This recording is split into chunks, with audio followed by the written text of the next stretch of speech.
Pozdrav prijatelji, nadam se da ste dobro. U 16. stoljeću talijanski liječnik Mattioli otkrio je izvanrednu učinkovitost breze protiv kamenaca u bubregu i mjehuru, nazvavši je stablom protiv bubrežnih bolesti. Oduvijek je cijenjena u mnogim narodima diljem svijeta, a posebice kod Indijaca, Indijanaca i Sibiraca. Breza je najcijenjenija kao diuretik te se koristi za pospješivanje mokrenja protiv kamenaca, bubrežnih bolova i albuminurije.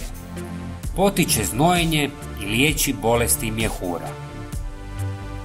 Listovi breze smanjuju kolesterol, čiste krv i djeluju protiv bolesti jetre. Srčani edemi uzrokovani oslabljenom cirkulacijom, arterijskom hipertenzijom i aterosklerozom također se liječe uz pomoć breze. Jednu žličicu breze prelijte sa 3 decilitara kipuće vode i ostavite da se ohladi 15 minuta. Čaj pijete 3 puta na dan dok ne osjetite poboljšanje. Trudnice i dolje bi se trebale posavjetovati sa liječnikom prije korištenja breze.